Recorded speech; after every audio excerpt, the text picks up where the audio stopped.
Welcome back to the swamp, my friends, and welcome if you are new.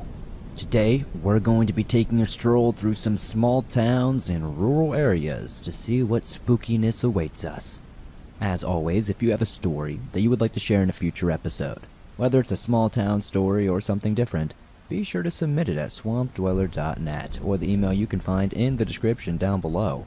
I would love to share your story with everyone here in the swamp. Stories like yours will help keep this show going on a daily basis. If you haven't yet, be sure to slap that like button like it owes you money. The more likes this episode gets, the more YouTube promotes the episode to fresh new eyes, and that helps the swamp grow its ever-expanding waters. What are you waiting for? If you haven't yet, be sure to subscribe, turn on notifications so you never miss a new episode. I upload multiple videos a week on all things natural and supernatural. Now, without further ado, let's jump right into these creepy and allegedly true small-town horror stories that'll freak you out tonight.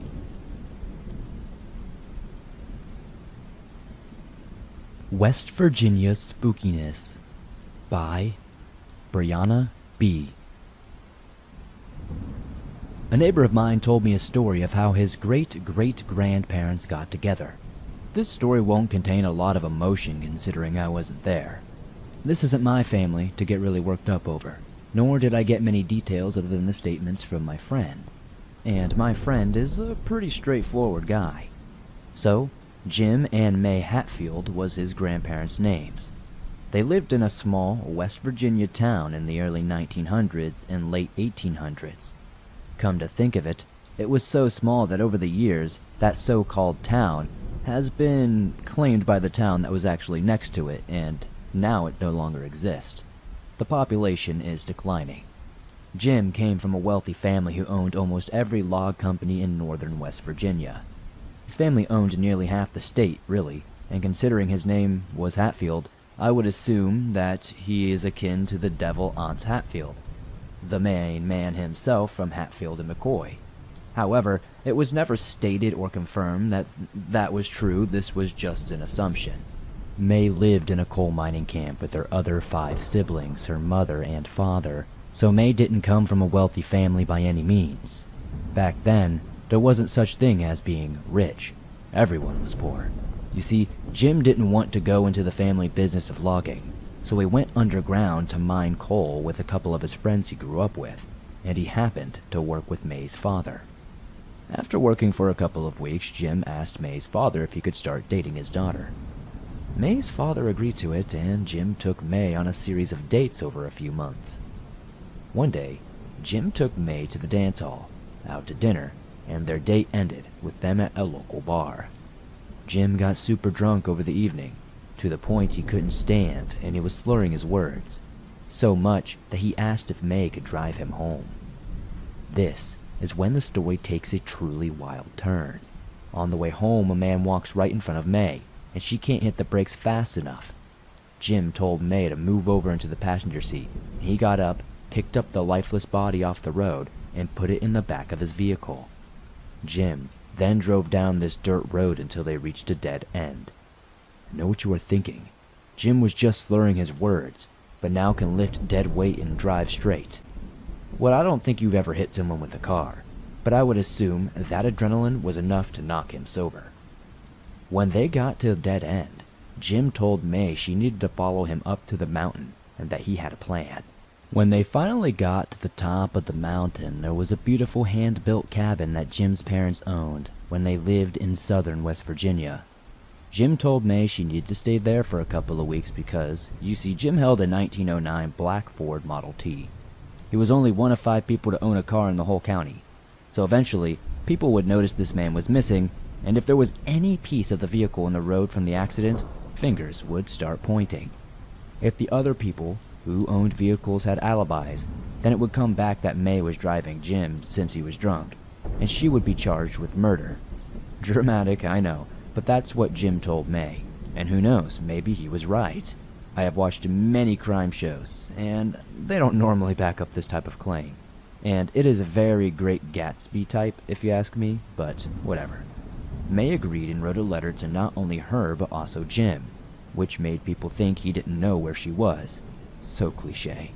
But anyway, in the letter, She said that she was accompanying one of her friends to Tennessee to visit her family. Her friend didn't want to travel alone, so she would be back in a couple of weeks' time. Very short nod for her parents not to question or even ask about, but whatever, it's a different time, I guess. I'm sure they didn't care or were too busy. This is where details do get a bit fuzzy, so use your imagination. Over time, Jim bought fabric, chickens, and even a cow up to the top of his mountain. It was also rumored that Jim would stay the night with May at the cabin, even though that was a big no back in the day, but I'm sure it was probably just a slumber party kind of sleepover. Jim then told May that there was no talk of the dead man that Jim buried, and she was safe to come back home. When she did, Jim asked her hand in marriage, which she accepted and moved back up to the top of the mountain in that log cabin, since she had everything up there she now needed, and she liked it up there. She felt like the queen of the hill. May found out she was pregnant soon after that and they married. So, one day, she went to a local doctor for a checkup when she saw the man whom she'd hit and killed with her car. When she got back home, she asked Jim about it because she thought he was dead, considering Jim told her he had buried that man and that there was talk around the town. That's why she was hiding for so long. Buckle up, here's where it gets crazy. Jim told her he was just testing her. He planted a man in the road, and instead of hitting the man, threw a big rock which made glass break, metal crumble, all that type of stuff. In a state of shock, May didn't even notice nor ask any questions at the scene of the accident. Jim said since he came from money, he wanted a true, honest woman who could cook, clean, love him, etc., compared to them just choosing him for money. And if he found that woman, he would definitely marry her. Well, I guess that was some sort of romance because they've been married for 56 years and had 12 children. If being tricked into thinking I killed a man so someone could isolate me just to test my skills for marriage is classified as romance, then I'm glad romance is dead.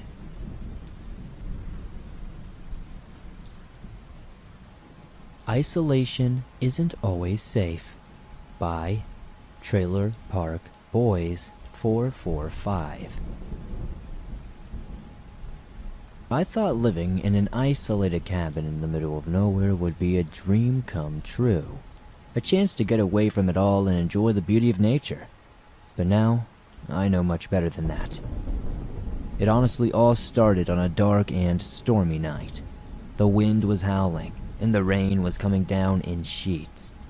I was sitting by the fire enjoying the warmth when I heard a strange noise coming from outside. At first I thought it was just the wind, but then I started hearing it more often, again and again, and then what sounded like a low growl that made the hair on the back of my neck stand up. I looked out the window, but couldn't see anything in the darkness. I tried to convince myself that it was just my imagination playing tricks on me. But then I heard another noise, a scratching sound like something was trying to claw its way inside. I went to the door and peered through the peephole, but all I could see was darkness. I cracked the door, shone my flashlight outside, and there was nothing there. I was about to close the door and return to bed when I heard a loud bang like something had hit the roof. I looked up, and to my horror, I saw a pair of glowing eyes staring back at me.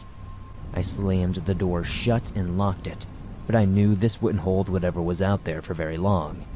I could hear it scratching and clawing at the door, trying to get inside desperately. The sound was so loud and terrifying that I thought the door would break at any given second. I huddled by the fire, praying for whatever was outside. I just hoped it would disappear, but it didn't.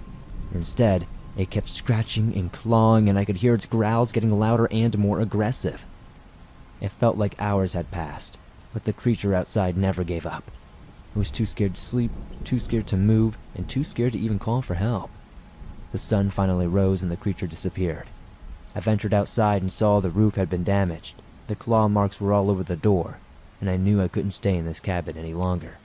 So I packed my things and left, never looking back. Now, whenever I hear a strange noise at night, I can't help but remember that terrifying night in that isolated cabin.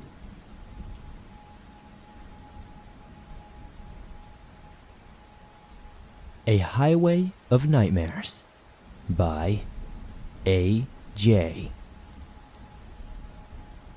I was driving down an empty stretch of road in the middle of nowhere. The sun had set hours ago and the darkness was all-encompassing. The only light came from the headlights of my car, illuminating the road ahead. I had been driving for hours, and the scenery had not changed very much at all. It was desolate and barren, with no signs of life for miles around. For some reason, though, I couldn't shake this sense of unease, as if I was not alone on this road. Suddenly, I saw something moving in the distance. I woke up instantly and my heart began to race. It was like a natural energy endorphin. It looked like it was a figure walking towards me in the middle of the road. As I got closer, I could see that it was a man dressed in tattered clothing with a wild look in his eyes. I tried to swerve around him, but he jumped in front of my car, causing me to slam on my brakes. He stood there, staring at me through the windshield, and I could see that his eyes were bloodshot and his face was twisted into a grotesque smile. I tried to back up, but my car was stuck. I was trapped, alone with this deranged man in the middle of nowhere. He started to walk towards me, his pace slow and deliberate. I could hear his breathing, ragged and heavy. I locked the doors and rolled up the windows, but I knew it was useless. He was getting closer, and I could see him now. His skin was mottled and gray, his hair unkempt and greasy. Suddenly, he lunged at my car, pounding his fist on the windows and screaming. I could hear his nails scratching against the glass, and I knew he wanted to break in. I tried to start the car, but it just wouldn't budge. I was trapped with this madman closing in on me. I could feel my heart pounding in my chest, my breaths coming in short gasps. Then, just when I thought it was all over, the man, for whatever reason, stopped. He looked at me with these bloodshot eyes, then turned and walked away, disappearing into the darkness. Then, only did I notice then, there was another car coming down the road. I guess I was so focused on this man I didn't notice them. I got out of my car, and I instantly flagged them down. They helped me get my car turned around, and eventually I drove home. But I can't tell you how it felt in that moment, to feel like you were helpless. And if this car just didn't happen to be driving down the road, I would have been dead. It's honestly good that it worked out this way. But I don't know if other people in the future would be so lucky.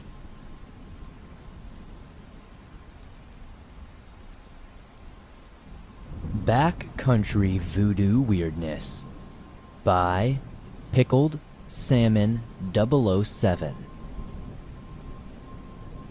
I recently heard about a new trail that promised breathtaking views, so I knew I had to check it out.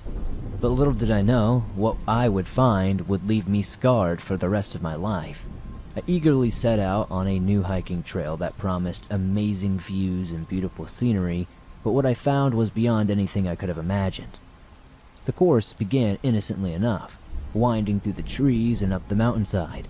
But as I hiked deeper into the forest, I noticed something strange. Tied to the trees, along the trail, were animal carcasses rotting in the sun. At first I thought it was just a few unlucky animals that had died in the wild, but then I saw more and more, all tied up with twine in the same fashion.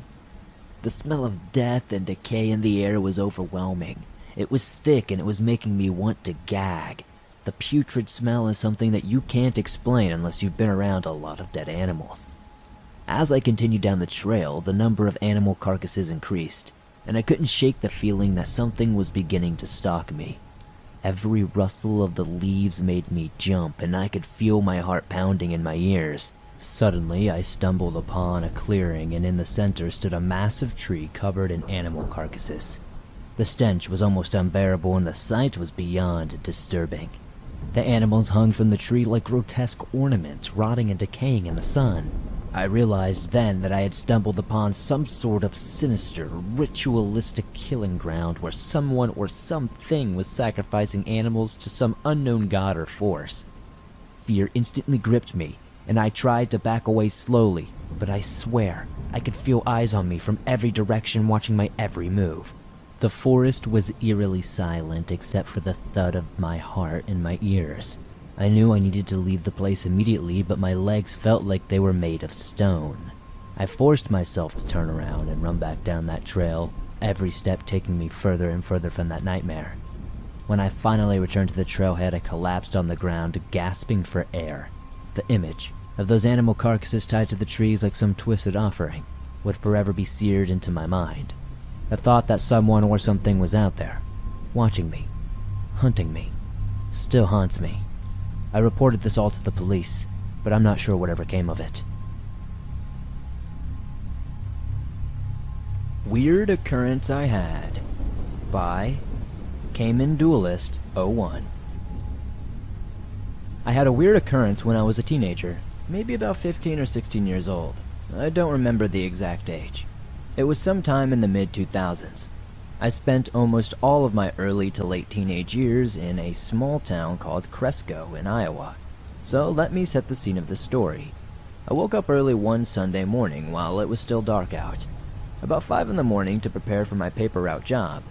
I got all my stuff ready and into my courier bag to set out for my route, leaving my house to start my career. Once I left my house, I started walking down the sidewalk to the corner of the intersection to the cross street to get to the next road to head north.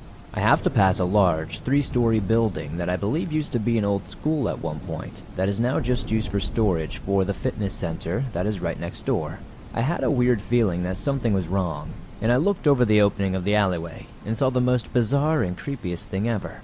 Underneath the lamppost, illuminated by the light, was a puddle of darkness. I had no idea what it was. Ooze? I know it wasn't water. It moved and rippled like it, but it just wasn't. I stared at it for a few minutes and decided, nope, not today, and just sped walked the opposite way back to my job. I returned half an hour later while it was still dark out, and it was not there anymore. So what the heck was it? A figment of my imagination? A doorway to hell? Ooze from another world?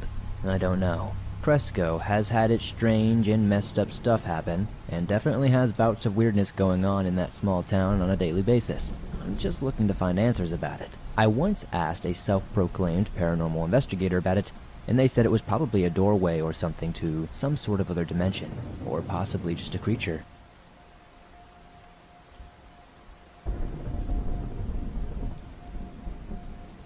Halloween Horror by Anonymous.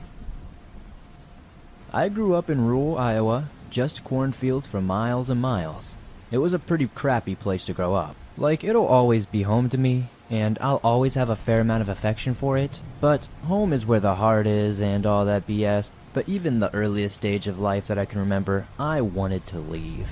To put it this way, Halloween has always been my favorite holiday.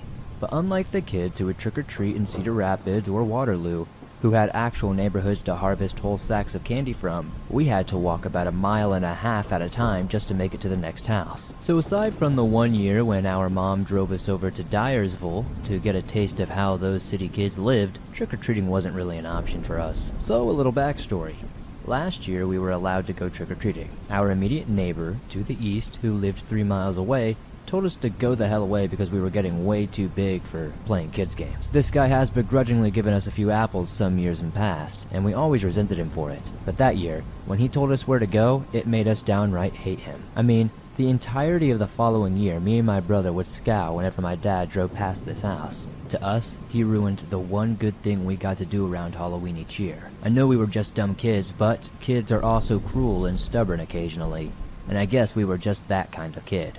So the following year, my mom decided to take us over to the Living History Farms in Urbandale. Living History Farms is a place near Des Moines that bills itself as an interactive outdoor museum that teaches people about the Midwest rural life experience. Honestly, we were not really thrilled about the visit. It wasn't exactly exciting for two boys in their early teens. I mean, learning about some of the origins of Halloween was pretty cool. I mean, a kid like me was all about hearing how Halloween was the night when spirits of the dead returned to the earth to wreak havoc to those who had wronged them in life. However, there was one particular little educational tidbit that got me and my brother's attention. And that was how our Lowen ancestors used Halloween as a night to play pranks on each other. Pulling up cabbages and shrubs out of their gardens was a common trick. Wagons were pushed into the lane or the street. If the kids were ambitious, they'd hoist the cars of the victim onto their barn roof. But the most common mischief was taking your neighbor's garden or barnyard gates off the hinges and leaving them in someone else's yard. I remember the teacher lady telling us, then me and my brother just looking at each other with this wordless kind of communication like, "Oh, the neighbor is going to get it this year. So that year we snuck out of the house in the early morning hours, walked down to the neighbor's place with a screwdriver and a hammer, and did exactly that. We took his front gate off the hinges, walked like a mile down the road to his neighbor's place, then left it in the front yard. We did stuff like that for the next couple of years, each time getting more progressively bold, screwing with him harder and harder until it got to the point that we struggled to top the previous year's prank.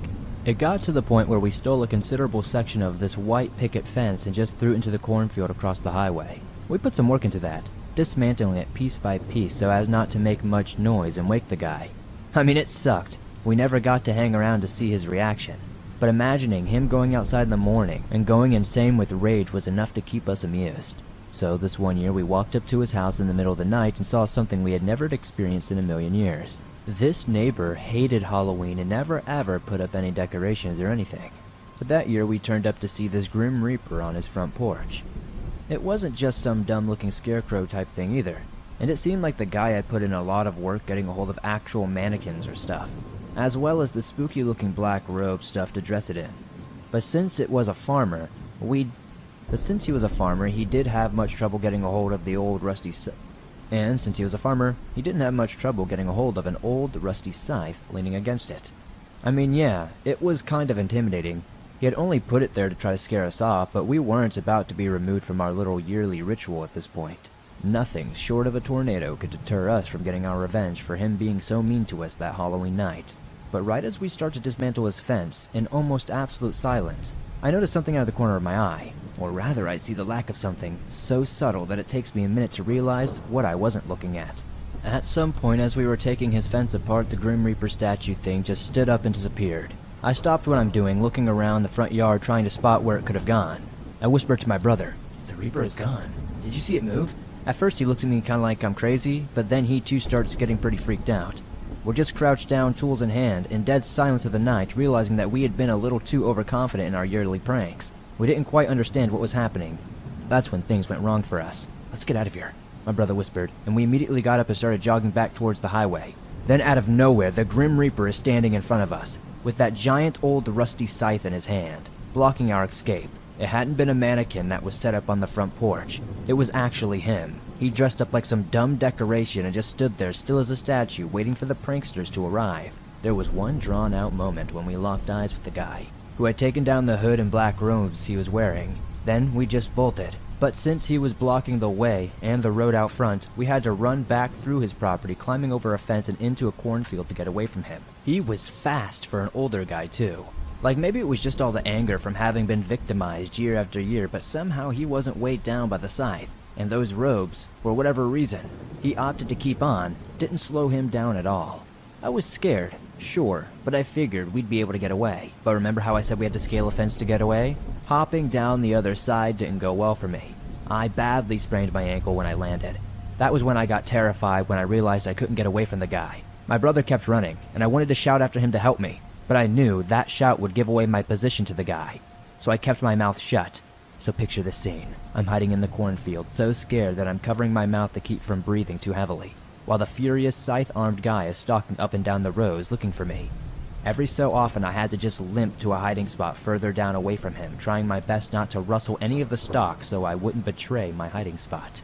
It was the middle of the night, and maybe the guy's eyesight or hearing was failing him, but I managed not to get myself caught. I kept stumbling further and further away until he gave up and headed back to his house. This was completely and utterly terrifying, hearing him say stuff like, "I'm gonna cut you up into little pieces and feed you to my pigs." The tone of his voice was telling me he meant every word what he said.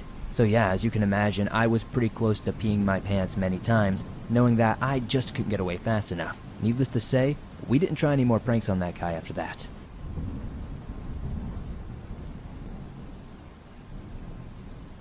Hometown Sinister Secret by Gold Star Tank.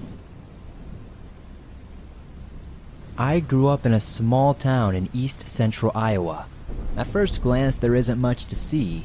It has only one stoplight on its main road. The downtown area is along the main street and is lined with old buildings from the 1940s. It has a Carnegie Library on the south side of town, and to the west you'll find the fairgrounds and the dirt track. As for the things it is known for, the town doesn't have much.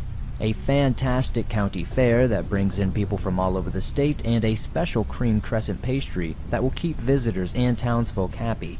But that's not why you're here. You want to know what dark and scary things have happened in my hometown's past.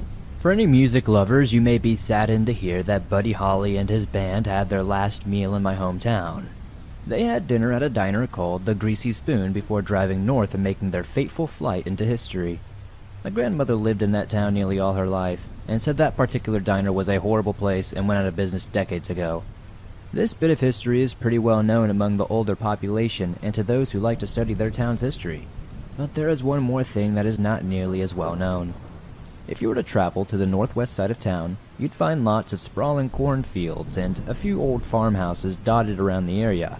But in the middle of the old cornfield, sitting away from all the other buildings, stands a tall brick building called the Old Cedar County Home. The county home was built in the early 1900s as a poor farm for those less fortunate to have a place to stay and work. However, not everybody liked this idea, and on an opening day, one of the head of staff was attacked by a resident with a pitchfork. The records I have looked through have yet to say whether the poor staff member survived this attack. Later, around the 1930s, the building gained an addition in the form of a mental asylum which soon took its first patients. This particular time was a rough time for everybody in history, and the home's occupants continued to grow until World War II began. After the war, the poor farm side of the house began to diminish while the mental hospital, now called an insane asylum, continued to grow. It was at this time its most atrocious happenings took place. The head nurse of the asylum didn't like her patients very much, especially the insane women who either were or happened to become pregnant while there. The story goes that the nurse would be quite cruel to the pregnant women and make them work outside or do extra chores even though they could barely stand. When it came time to give birth, the nurse would drug the mothers so severely that they would be unconscious, and as soon as the baby was born, the nurse would take the baby away and kill it, later telling the mothers that their baby was stillborn.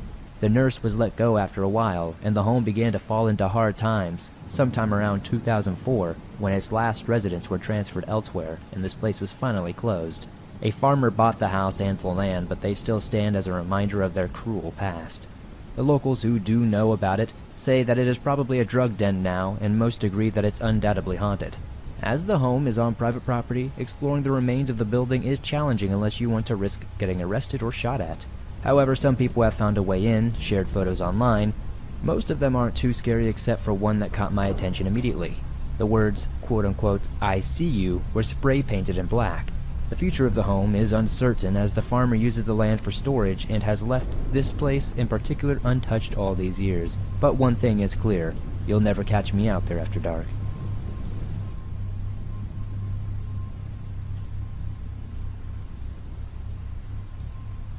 Small Town, Iowa, by WeG211.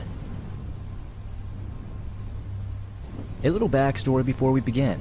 I'm 17 years old, I'm a male, and I live in Iowa, presently residing in a small town, so small that it has to be in parentheses on a map. My county consists of a tight cluster of small towns, each with a seemingly unique niche of people, but it's all just the same picture in a different frame. Alright, with that out of the way, let's get to it. I'll try to keep this brief, but there's a lot of ground to cover here. Alright. A buddy of mine, we will call him Dumbo, wound up with his first girlfriend in one of these small towns.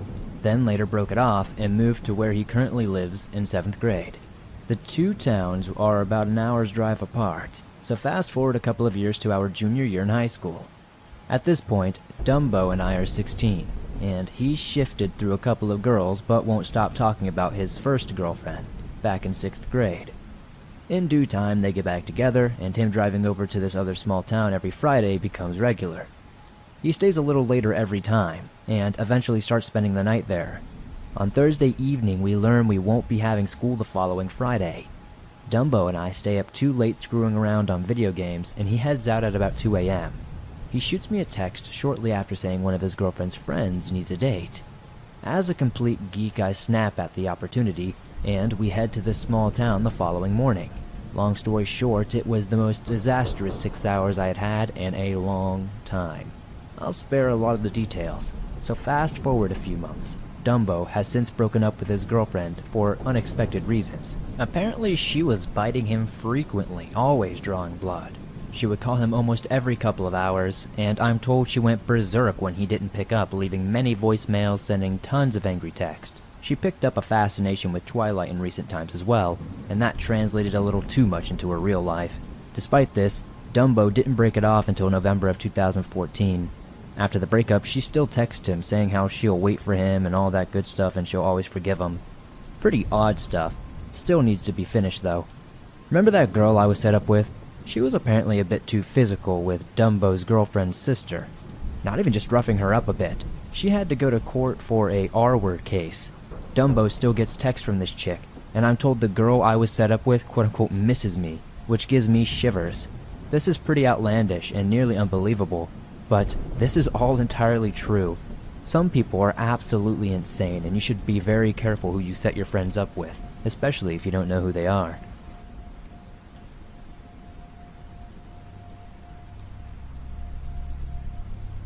Always carry a weapon. By Anonymous. I like to run outside, and I usually have a knife with me just in case. I started doing that after they found Molly's body in Iowa, the runner who was murdered a couple of years ago. Living in the state, it really put me on edge. Well, one day I was in a bad mood, so I went for a walk and didn't think to bring my knife with me. Of course, this was the one time someone tried to bother me. So the setting is a sidewalk between an open field and some apartment buildings. I was walking with my earbuds in, listening to music, and I took a left. I walked a little way down the path and then decided to turn around and go back. When I turned, I saw a man walking towards me. Not that unusual, I guess. I do live in a rather decent-sized town in Iowa, but being on a sidewalk and all, I thought, okay, whatever, pedestrian. I prepared myself for that awkward smile, say hi, and walk by. But as I tried to get around him, I noticed he was trying to talk to me and getting in my way of going around him. I glanced and then tried to ignore him, but he walked back to catch up with me. Annoyed, I removed one earbud and he was rambling about how he wanted to know where I lived, what my name was, and other stuff. I just pointed in a random direction away from my apartment and lied about my name while picking up my pace. Then the guy asked if I was seeing anyone. I said yes, I'm married. And then he started carrying on about how he was sorry and how he didn't want to get in the middle of anything. Sure, because I would leave my husband for some random weirdo on the street. Suddenly, a girl from the apartment building across the street shouted at me and waved her arms, so I ran towards her. The guy hopped in his car, turned around, I assumed he was driving by, and pulled over to follow me, and took off. She asked if he was bothering me, and I said yes and thanked her. I don't know what would have happened if he tried to go beyond this level of creepiness, but I'm a lot more cautious now, and I never forget my knife.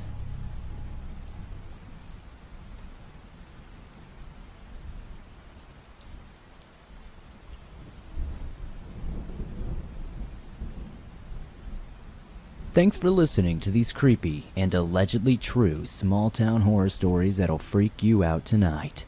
If you enjoyed these stories, be sure to hit that like button, like it owes you money.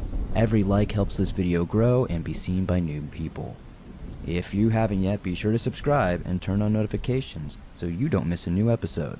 I upload them multiple times every week on everything natural and supernatural. If you have a story that you would like to share in a future episode, whether it's from a small town or something else, be sure to submit it at swampdweller.net or the email you can find in the description down below. I would love to share your story with everyone here in the swamp. It's stories like yours that help keep this show going on a daily basis.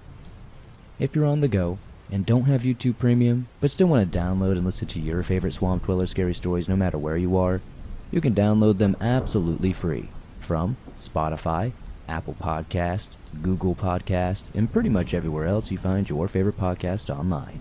It's absolutely free and always will be. I'd love to know in the comments down below what story was your favorite tonight. I'll see you all soon with another creepy episode.